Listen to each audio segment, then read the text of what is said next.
어머니, 이 시간에 웬일이세요? 아버지 장례식 끝나고 집에 혼자 있으려니 너무 힘들구나. 그래서 저희랑 앞으로 같이 지내시려고요? 계속은 아니고 마음이 조금 정리될 때까지만 며칠만 있으면 안 될까? 저희도 회사 일 때문에 바쁘고 집도 좁아서 어려울 것 같아요. 그리고 애들도 불편해할 것 같고요. 하루만 있다가도 안 될까? 어머니, 제발 저희 좀 이해해 주세요. 이제 그만 가보세요. 나중에 연락드릴게요. 대성아, 안녕하세요. 이번 사연은 73세 박명자 어머니의 사연입니다. 박명자 어머니의 사연을 들으시면서 따뜻한 위로와 격려, 그리고 따끔한 조언을 댓글에 남겨주시면 박명자 어머니께 큰 위안과 힘이 되니 많은 댓글 부탁드리겠습니다. 그럼 사연 바로 시작하겠습니다. 저는 올해 73세 박명자입니다. 굽이굽이 산길을 오르내리며 시골 터줏대감으로 살아온 평생이에요. 작은 분식집을 하면서 아들 하나 키우고 꽃집도 겸하면서 마을 사람들과 함께 살아왔죠. 동네 사람들은 저를 꽃집 할머니라고 불렀어요. 제가 가꾼 꽃들로 결혼식도 치르고 아이들 돌잔치도 하고 때로는 장례식장까지 꾸몄으니 이곳 주민들의 희로애락을 모두 함께 해온 셈이죠. 오늘은 제 인생에서 가장 큰 변화를 맞이했던 순간의 이야기를 들려드리려고 해요.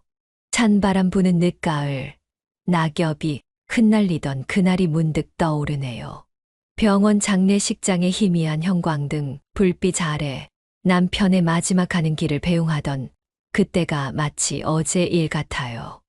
남편은 평생 농사일을 했어요. 새벽이면 일어나 들판으로 나가고 해가 저물 때가 되어서야 돌아오곤 했죠. 그런 남편이 갑자기 쓰러진 건 추수가 한창이던 때였어요. 어머니, 제가 옆에서 잘 모실게요. 아들 대성이의 떨리는 목소리가 아직도 귓가에 맴돌아요. 하지만 그 말과 달리 대성이의 눈빛에는 뭔가 다른 것이 서려 있었어요. 며느리 혜진이는 멍한 표정으로 창밖만 바라보고 있었죠. 그 모습을 보는 순간 제 심장이 쿵 하고 내려앉는 것만 같았어요. 하얀 국화 향기로 가득했던 장례식장은 왠지 모르게 낯설기만 했어요. 40년을 함께 살아온 사람이 이렇게 훌쩍 떠난다는 게 실감이 나지 않더라고요. 검은 상복을 입은 조문객들 사이로 남편의 마지막 사진을 바라보는데 그때만큼은 눈물도 나오지 않았어요. 그저 멍하니 사진 속 남편의 모습을 바라보고 있었죠.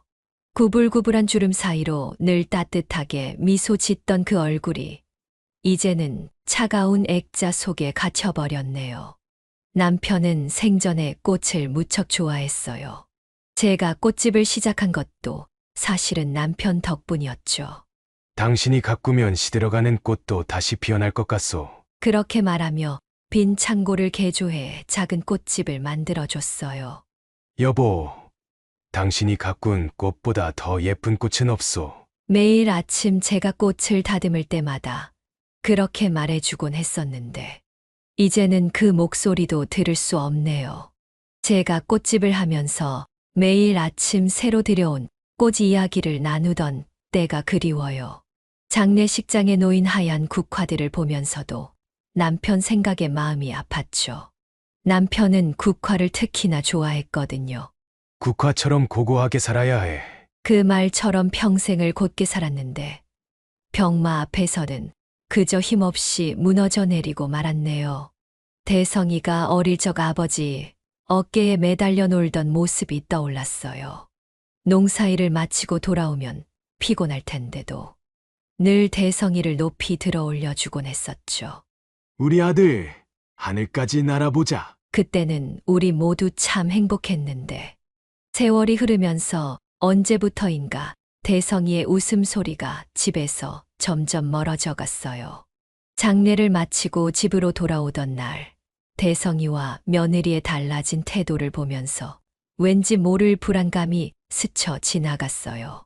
어머니, 이제 어떻게 하실 거예요? 대성이의 말투에서 느껴지는 어색함이 마음을 더 무겁게 만들었죠. 그 말 한마디에 앞으로 제가 겪어야 할 시련이 예고되어 있었던 걸까요? 조문객들이 돌아간 후 혼자 남은 저는 벽에 걸린 가족 사진을 바라보며 한참을 서 있었어요. 늘 웃음이 가득했던 우리 집이 이제는 너무 조용하고 쓸쓸하게 느껴졌죠. 창밖으로 들리는 풀벌레 소리만이 이 정막을 채우고 있었어요. 여보, 앞으로 난 어떻게 살아야 하나요? 속삭이듯 중얼거렸지만 더 이상 저를 안아주던 따뜻한 품은 없었어요. 대신 차가운 가을바람만이 휑한 창문 틈으로 스며들어왔죠. 문득 대성이가 어렸을 때가 생각나네요. 그때는 정말 힘든 시절이었어요. 남편이 교통사고로 허리를 다쳐 일을 못하게 되면서 제가 생계를 책임져야 했죠. 꽃집만으로는 수입이 부족해서 옆 동네 식당에서 일하기 시작했어요. 아침 6시에 나가서 밤 10시가 다 되어서야 돌아오는 날들이 이어졌죠. 그때 대성이가 초등학교 2학년이었나. 그 어린 것이 혼자 라면을 끓여 먹고 숙제도 하고 학교도 다녔어요. 허리가 끊어질 것 같은 고통도 참았어요. 그 큰 쌀통을 들어 올릴 때마다 온몸이 비명을 질렀지만 단 한 번도 대성이 앞에서는 힘들다는 내색을 하지 않았어요. 오히려 더 밝게 웃으려 했죠. 우리 대성이가 착하니까 엄마가 더 열심히 할 수 있지. 그렇게 말하면서도 깊은 밤 홀로 눈물 훔치던 날들이 많았어요. 하지만 그 눈물조차 대성이 몰래 닦아야 했죠. 엄마가 조금만 더 일하면 우리 대성이 좋은 학교도 보내고 피아노도 배우게 해줄 수 있어. 식당 일이 끝나면 밤늦게까지 꽃다발도 만들고 조화도 만들었어요. 손가락이 부르트고 허리가 휘어질 때도 있었지만 대성이의 웃는 얼굴을 떠올리면 그런 고통쯤은 견딜만 했죠. 식당 주인이 주는 남은 반찬들을 조심스레 싸와서 대성이 도시락을 꾸렸어요. 다른 아이들처럼 예쁜 도시락은 아니었지만 정성만큼은 누구보다 가득했다고 자부해요. 특히 잊히지 않는 날이 있어요. 비가 쏟아지던 어느 날이었죠. 제가 종일 일하고 퇴근길에 대성이의 축구화를 사들고 왔어요. 다음 날이 교내 축구대회였거든요. 며칠 전부터 대성이가 축구부 친구들과 어울리면서 자기 운동화가 낡았다며 쭈뼛거리던 모습이 마음에 걸렸어요. 한 달치 꽃집 수입을 거의 다 털어 산 축구화였지만 그때는 그게 최고의 선택이라고 믿었어요. 비에 흠뻑 젖은 옷은 신경 쓰지도 못한 채 그저 새 축구화를 들고 기뻐할 대성이를 생각하며 서둘러 집으로 향했죠. 우리 대성이 이제 멋진 축구 선수 되겠다. 그렇게 말하면서 축구화를 건넸던 게 기억나요. 대성이의 눈이 얼마나 반짝였었는지. 그날 밤 몰래 축구화를 닦으며 울던 아들의 모습을 지금도 잊을 수가 없네요. 축구화를 받고는 좋아서 펄쩍펄쩍 뛰다가도 문득 엄마의 젖은 옷과 지친 얼굴을 보고는 울컥했나 봐요. 엄마, 미안해요. 그렇게 말하며 안기던 대성이의 작은 품이 얼마나 따뜻하던지. 그 다음날 축구대회에서 대성이가 골을 넣었어요. 운동장 구석에서 몰래 지켜보다가 그 순간만큼은 저도 모르게 우리 아들 최고다. 하고 소리쳐버렸죠. 대성이가 쑥스러워하면서도 행복해하던 그 미소가 지금도 선명해요. 그날 저녁 허름한 식당에서 자장면을 사주면서 가슴이 뿌듯했어요. 우리 대성이가 최고야. 라고 말하면서 대성이의 머리를 쓰다듬어 주던 그때가 우리 모두에게 가장 행복한 순간이 아니었나 싶어요. 하지만 세월이 흐르고 대성이가 중학교를 졸업할 때쯤 많은 것이 변하기 시작했어요. 허름한 옷차림의 절 보고 대성이가 친구들 앞에서 모른 척하던 순간들이 하나둘씩 늘어갔죠. 한 번은 학교 앞에서 마주쳤는데 대성이가 저를 보고도 모른 척 지나가는 거예요. 그날 밤 베개를 붙잡고 많이 울었어요. 그래도 겉으로는 아무렇지 않은 척 했죠. 사춘기니까 하고 이해하려 했어요. 엄마가 꽃집하고 식당일 하는 게 부끄러웠나 보다 하면서 남편의 병원비를 벌기 위해 새벽부터 밤늦게까지 일하는 동안 대성이는 점점 더 멀어져 갔어요. 고등학교에 들어가고 나서는 아예 자기 방에만 틀어박혀 지내더라고요. 말수도 줄고 눈빛도 차가워졌죠. 가끔 밤늦게 들어오는 발소리에 잠에서 깨면 방문 틈으로 새어나오는 불빛을 바라보며 한숨만 쉬었어요. 그래도 저는 믿었어요. 공부하느라 그러겠지 하면서요. 피곤할 텐데 매일 늦게까지 공부하나 싶어서 따뜻한 우유라도 한 잔 갖다 주려고 하면 엄마, 방해하지 마요. 라는 말에 또 한 번 상처를 받았죠. 대학에 들어가고 직장을 잡으면서 대성이는 완전히 다른 사람이 되어 있었어요. 주말에도 집에 오지 않았고 명절에도 잠깐 얼굴만 비추고 가기 일쑤였죠. 전화를 해도 지금 바빠요. 라는 말만 되풀이했어요. 그래도 전 참았어요. 아들이 잘 되는 것만 봐도 이 엄마는 행복하다고 스스로를 위로하면서요. 직장에서 늦게 퇴근한다고 하면 걱정되고 야근한다고 하면 안쓰러워서 도시락이라도 싸들고 찾아갔다가 민망하게 돌아온 적도 있었어요. 어느 날은 대성이 회사 앞에서 기다리다가 우연히 그 애를 봤어요. 잘 차려입은 양복 차림에 까만 구두를 신고 있더라고요. 그 모습을 보니 코찡해지면서 울컥하더라고요. 그래, 이제 우리 아들도 제법이야. 반가운 마음에 손을 들어 인사하려는데 옆에 있던 회사 동료들을 의식했는지 모른 척 지나가 버리더라고요. 그때 느꼈어요. 내 아들이지만 이제는 정말 다른 세상에서 사는 사람이 되었구나. 결혼하고 나서는 더 심해졌어요. 며느리 혜진이가 들어오면서 대성이와의 거리는 더욱 멀어졌죠. 처음엔 혜진이도 며느리 노릇을 하려고 애를 썼어요. 가끔 찾아와서 같이 김치도 담그고 명절 음식도 준비했죠. 하지만 시간이 지날수록 그마저도 점점 뜸해졌어요. 어머니, 저희 이번 명절은 친정에 가기로 했어요. 어머니, 요즘 너무 바빠서요. 그렇게 변명거리가 하나둘 늘어갔죠. 명절 때 찾아와도 시간 맞춰 오지 않고 밥상이 다 차려져도 늦게 와서 대충 먹고 가기 일쑤였어요. 그래도 전 늘 대성이 좋아하는 반찬을 미리 준비해두곤 했죠. 동태찌개에 들어가는 무는 꼭 납작하게 썰어야 한다면서 투정 부리던 어린 시절의 대성이가 떠올라서요. 이제는 그 동태찌개를 먹을 때도 맛있다는 말 한마디 없이 휴대폰만 보면서 대충 떠먹더라고요. 그런데도 전 매일 새벽 꽃시장에 가서 꽃을 고르고 식당 일을 하면서도 틈틈이 대성이 내외를 위한 반찬을 준비했어요. 주말이면 찾아올까 하는 마음에 집 안 구석구석을 깨끗이 청소하고 대성이가 좋아하는 과일을 사다 놓곤 했죠. 하지만 그런 정성이 오히려 부담이 되었는지 점점 발걸음이 뜸해지더라고요. 그리고 이제 남편마저 떠나고 나니 정말 외롭네요. 40년을 함께 살았던 사람이 갑자기 사라지니 이 큰 집이 너무 헛헛해요.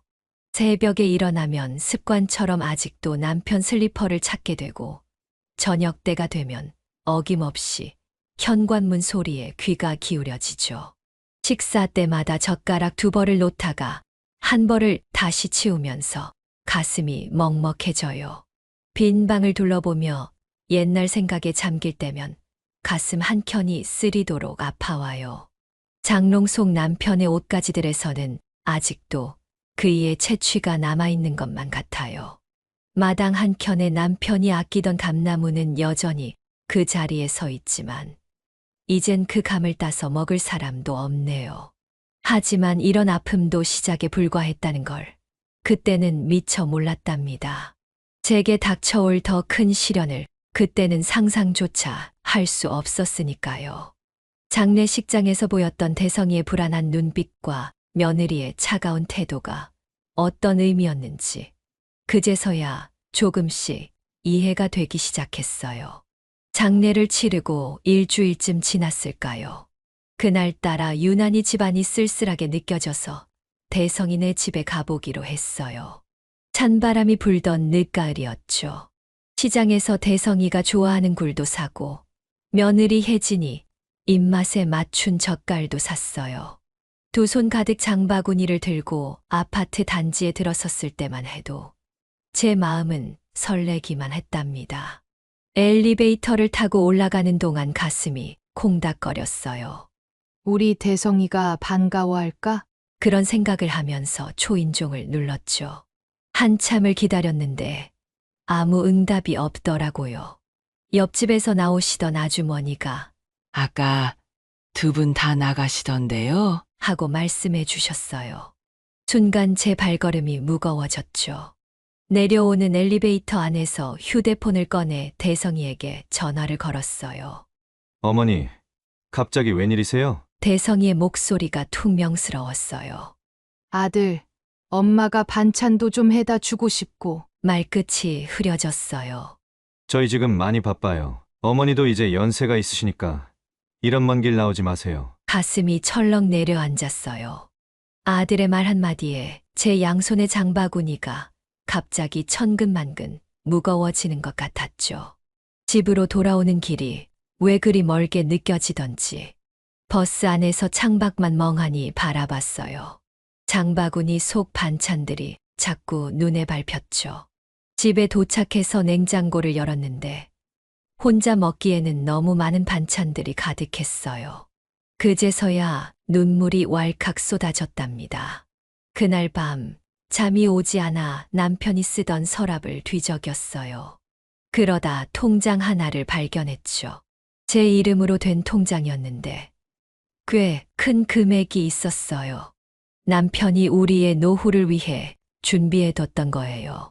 통장을 보는 순간 또다시 눈물이 났어요. 여보, 당신은 이렇게 날 위해 준비해뒀는데 우리 아들은. 다음 날 아침 기운을 내보려고 꽃집 문을 열었어요. 일하다 보면 마음이 조금은 나아질까 싶어서요. 꽃을 다듬고 있는데 민준이라는 청년이 찾아왔어요. 어머니, 생신 선물로 꽃다발을 사러 온 거였죠. 어머니께 드릴 건데 예쁘게 만들어주세요. 그 말에 왜 그리 마음이 아프던지 저녁 무렵 대성이한테 다시 전화가 왔어요. 어머니, 아버지가 남기신 통장이나 보험금 그런 거 혹시 찾아보셨어요? 그제서야 아들이 먼저 연락한 이유를 알 것 같았어요. 아직은 장례식장 비용 정산하느라 정신이 없어서. 거짓말이 술술 나오더라고요. 그날 밤 창문 너머로 달빛이 유난히 밝았어요. 문득 예전에 대성이가 어렸을 때 보름달을 보며 소원을 빌던 기억이 났어요. 우리 가족 모두 건강하고 행복하게 해주세요. 그때는 그 소원이 이뤄질 거라고 믿었는데 이제는 그 달빛마저 차갑게 느껴지네요. 며칠 후 대성이가 갑자기 집에 찾아왔어요. 전과는 다르게 부드러운 말투로 이것저것 물어보더라고요. 어머니, 아버지랑 평생 모아두신 돈이 좀 있을 텐데 제가 은행이랑 보험사 알아보니까 꽤 되는 것 같던데요? 그 말을 듣는 순간 가슴이 철렁 내려앉았어요. 돈 때문에 찾아온 거였나 하는 생각에 목이 메어왔죠. 아버지 돌아가시기 전에 약속했어요. 어머니 모시고 살겠다고. 대성이가 말을 이어갔어요. 그런데 어머니, 저희도 애들 키우고 직장 다니느라 너무 바빠서. 말끝을 흐리는 아들의 눈빛이 불안해 보였어요. 아, 이제 알겠더라고요. 돈은 필요한데 저는 부담스러운 거죠. 대성아, 제가 입을 열려는 순간 아들의 휴대폰이 울렸어요. 혜진이였나 봐요. 통화하는 내내 대성이의 표정이 굳어갔어요. 전화를 끊더니 서둘러 일어나더라고요. 어머니, 나중에 다시 올게요. 그렇게 말하고 서둘러 나가버렸죠. 현관문이 닫히는 소리가 유난히 크게 들리던 그날, 저는 오랫동안 그 자리에 멍하니 앉아 있었어요. 다음 날부터 대성이는 자주 전화를 걸어왔어요. 보험금은 언제 받을 수 있는지, 집은 어떻게 할 건지 물어볼 때마다 저는 시간을 끌었죠. 아직 정신이 없어서 서류가 좀 복잡해서 그렇게 말하면서도 마음 한켠이 점점 무너져 내리는 걸 느꼈어요. 어느 날은 혜진이가 찾아왔어요. 처음으로 혼자 온 거였죠. 어머니, 솔직히 말씀드릴게요. 저희도 이제 아이들 학원비도 부담되고 어머니가 도와주셔야 할 것 같아요. 그 말을 듣는 순간 하늘이 무너져 내리는 것 같았죠. 아들과 며느리에게 그런 말을 들으니 매일 밤이 되면 더 외롭고 서럽더라고요. 텅 빈 집안을 서성이다가 문득 남편의 빈자리가 너무 크게 느껴질 때면 이불 속에서 소리도 못 내고 울곤 해요. 한밤중에 깨어나면 남편이 늘 앉던 소파가 달빛에 희미하게 비치는데 그 모습을 보고 있으면 남편의 마지막 말이 자꾸 떠올라요. 먼저 가서 당신한테 미안해. 꽃집에 찾아오는 단골 손님들은 제 얼굴만 보고도 알더라고요. 할머니, 무슨 일 있으세요? 얼굴이 많이 어두우신데. 그래도 전 괜찮다고, 그저 피곤해서 그렇다고 둘러댔어요. 하지만 날이 갈수록 제 마음도 제 얼굴도 점점 어두워져만 갔죠. 어느 날 저녁 예고도 없이 대성이와 며느리가 함께 찾아왔어요. 혜진이의 손에는 서류 봉투가 들려 있었죠. 어머니, 이제 그만 털어놓으세요. 아버지가 만들어둔 통장이랑 보험금 다 알고 있어요. 대성이의 목소리가 차가웠어요. 제 심장이 덜컥 내려앉았죠. 어떻게 알았을까? 남편이 그토록 조심스럽게 준비했던 건데. 어머님, 저희가 알아보니까 아버님이 어머님 앞으로 해둔 보험금이 꽤 된다더라고요. 저희가 찾아보니 2억이 넘던데. 혜진이가 서류를 꺼내면서 말했어요. 이건 아버님 통장 거래 내역이에요. 돌아가시기 전에 어머님 명의로 5천만 원을 따로 만들어 두신 것도 나와 있고요. 순간 온몸에서 힘이 빠졌어요. 대성이와 며느리가 이미 이렇게까지 조사를 해놨다니. 그제서야 요즘 들어 부쩍 달라진 이들의 태도가 이해되더라고요. 아들, 그건 다 엄마 노후를. 제가 말을 꺼내려는 순간 대성이가 말을 자르더군요. 어머니, 솔직히 저희도 힘들어요. 애들 교육비에, 대출금에 아버지가 그 큰 돈을 왜 어머니한테만 주셨는지 도저히 이해가 안 돼요. 대성이의 목소리에 원망이 섞여 있었어요. 저희가 지금까지 어머니한테 잘해드리지 않았나요? 명절 때마다 찾아뵙고 용돈도 드리고. 혜진이가 옆에서 거들었어요. 어머님, 저희가 이렇게 된 거 다 이해해요. 하지만 이제 솔직하게 말씀해 주세요. 그동안 숨기고 계셨던 거. 마치 범인을 다그치는 것처럼 저를 몰아세우더라고요. 창피하고 비참한 마음에 눈물이 나려는 걸 겨우 참았어요. 얘들아, 떨리는 목소리로 겨우 입을 열었어요. 그건 다 엄마가 앞으로 살아갈. 말을 마치기도 전에 혜진이가 차가운 목소리로 끊었어요. 어머님, 그러지 마세요. 저희도 다 알아봤어요. 아버님이 만들어두신 통장이랑 보험금이 얼마인지.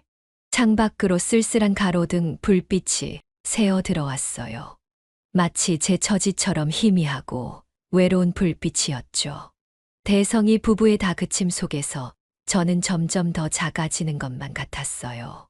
남편이 제게 남긴 마지막 배려가 이렇게 제 가슴에 대못을 박을 줄은 몰랐네요. 그날 밤 이후로 대성이 부부의 연락이 더욱 잦아졌어요. 마치 공모라도 한 듯이 번갈아가며 전화를 해대더군요.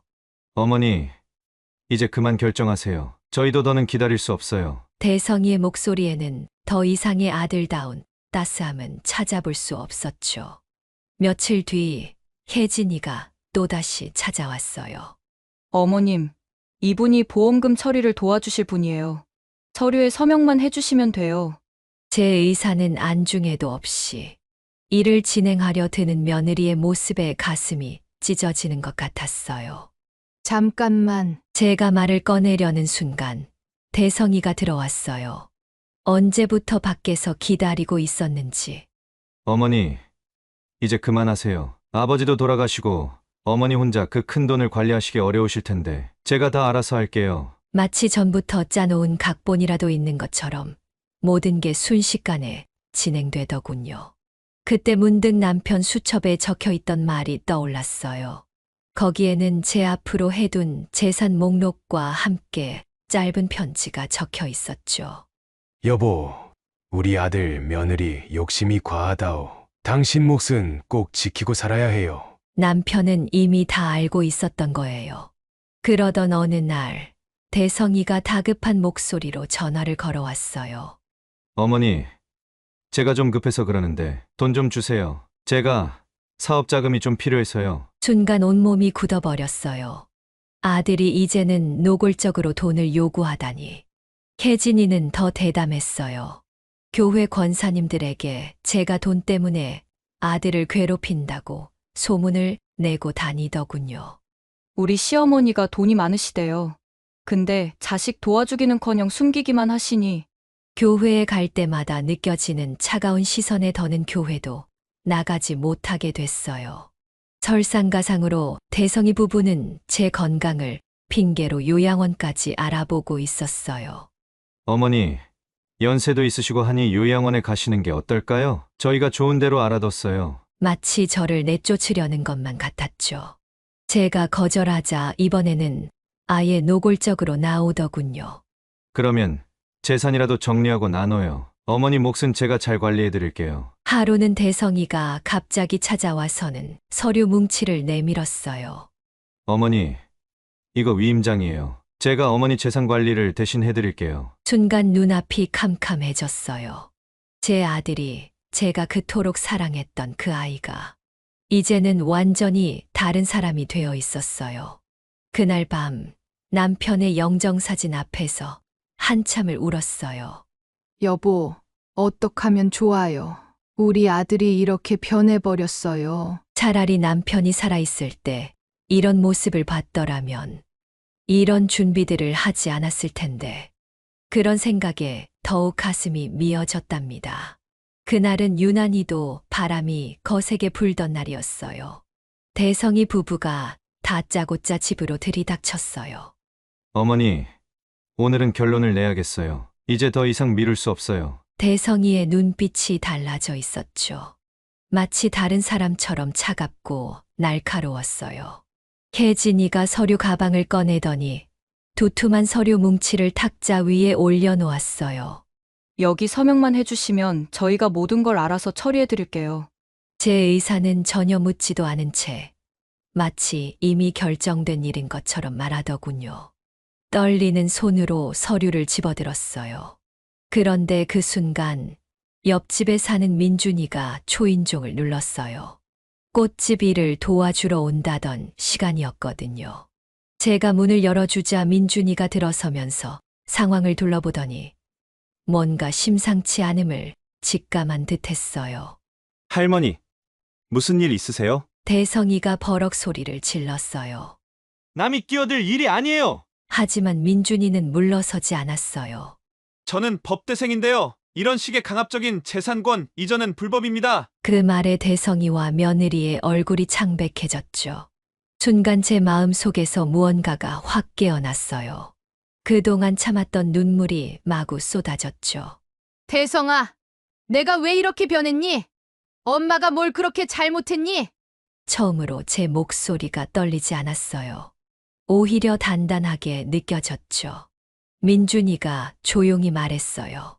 제가 아는 변호사님이 계신데 한번 상담해 보시는 게 어떠세요? 그 말을 듣자 대성이 부부가 서둘러 짐을 챙기더니 현관문을 쾅 닫고 나가버렸어요. 그들이 떠난 후 집안에는 무거운 정적만이 남았죠. 다음 날 민준이가 소개해준 변호사를 만났어요. 어머님, 이건 명백한 불법행위입니다. 저희가 도와드리겠습니다. 변호사의 말씀을 들으며 마음 한켠이 단단해지는 걸 느꼈어요. 이제는 더 이상 물러설 수 없다는 생각이 들었죠. 결국 법적 대응을 결심했어요. 대성이의 명예 도용과 사기 미수 혐의로 고소장을 제출했죠. 아들을 고소하는 어미의 마음이 어땠겠어요. 펜을 들고 서명하는 순간, 대성이가 태어났을 때부터 지금까지의 모든 순간들이 주마등처럼 스쳐 지나갔어요. 법원에 고소장이 접수되던 날, 하늘에서는 비가 내리고 있었어요. 마치 하늘도 제 마음을 아는지 울고 있는 것만 같았죠. 하지만 이상하게도 제 마음은 오히려 맑아졌어요. 이제야 비로소 남편의 마지막 유언을 제대로 지킬 수 있을 것 같았거든요. 법적 대응 이후 많은 것이 변했어요. 대성이 부부는 처음에는 협박성 문자를 보내더니 나중에는 해외로 도망가겠다며 으름장을 놓았죠. 하지만 변호사님의 조언대로 차분히 대응하니 결국 그들이 먼저 합의를 요청해 왔어요. 생각지도 못한 사실도 밝혀졌어요. 대성이가 아버지 돌아가시기 전부터 이미 이런 계획을 세우고 있었다는 걸 알게 됐죠. 며느리가 법률사무소에서 자백한 내용을 들었을 때는 그 자리에서 쓰러질 뻔했어요. 하지만 이상하게도 마음 한켠이 오히려 단단해지는 걸 느꼈답니다. 결국 모든 재산은 원상복구됐어요. 은행 계좌도 보험금도 진명의도 모두요. 대성이 부부는 공식적으로 사과를 했고 앞으로 이런 일이 없을 거란 각서도 썼죠. 하지만 이미 깨진 신뢰는 돌이킬 수 없었어요. 때로는 관계를 정리하는 것도 사랑하는 방법이 될 수 있다는 걸 깨달았답니다. 그 과정에서 제 곁에는 새로운 인연들이 생겼어요. 민준이는 이제 제 아들 같은 존재가 됐고, 박 변호사님은 든든한 조력자가 되어주셨죠. 이제는 매일 아침 일어나면 제일 먼저 꽃을 만져요. 꽃을 다듬고 포장하면서 마음도 함께 정리가 되는 것 같아요. 더 이상 슬픔에 잠겨 있지 않아요. 제 인생에 새로운 봄이 찾아온 것 같답니다. 가끔 아들 소식이 들려왔죠. 이혼 소송 중이라고 하더군요. 며느리와 서로 책임을 미루다가 결국 그렇게 됐다나 봐요. 마음이 아프지만 이제는 그저 먼 발치에서 지켜보는 것밖에 할 수 없네요. 특별한 날이면 남편 산소에 찾아가요. 여보, 이제 저 잘 살고 있어요. 당신이 준비해둔 거 하나도 헛되이 하지 않았어요. 무덤가에 꽃을 두면서 마음속으로 이야기를 나눈답니다. 돈보다 소중한 게 무엇인지 이제야 진정으로 알 것 같아요. 진심과 신뢰, 그리고 서로에 대한 존중. 이런 것들이 없다면 아무리 많은 재산도 무용지물이라는 걸 뼈저리게 깨달았죠. 이제는 제 곁에 있는 소중한 인연들과 함께 새로운 행복을 만들어 가려고 해요. 마지막으로 드리고 싶은 말씀이 있어요. 인생은 끝날 때까지 끝난 게 아니더라고요. 제 나이에도 새로운 시작이 있다는 걸 알게 됐어요. 여러분도 힘든 일이 있더라도 희망을 잃지 마세요. 우리 모두의 삶에는 언제나 새로운 봄이 찾아올 테니까요. 여기까지 박명자 어머니의 사연이었습니다. 여러분은 어떻게 들으셨나요?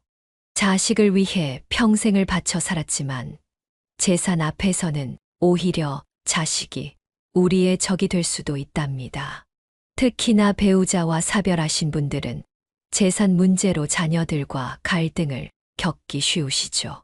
부모된 마음에 자식 얼굴 보기가 힘들어도 참고 또 참게 되지만 때로는 단호하게 아니오라고 말씀하실 줄도 아셔야 해요. 그게 오히려 자녀들을 위한 사랑일 수 있답니다. 여러분의 노후는 여러분의 것입니다. 자녀들이 아무리 효도한다 해도 본인의 노후 자금만큼은 절대로 포기하지 마세요. 그리고 혹시 비슷한 일을 겪고 계시다면 주저하지 마시고 법률 상담을 받아보세요. 우리 인생의 황혼기가 결코 어둡지만은 않답니다. 새로운 인연도 만날 수 있고 새로운 시작도 할 수 있어요.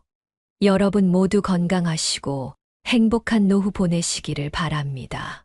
구독과 좋아요, 알림 설정하시면 올라오는 사연을 빠르게 받아보실 수 있습니다. 그럼 다음 사연으로 찾아뵙겠습니다. 고맙습니다.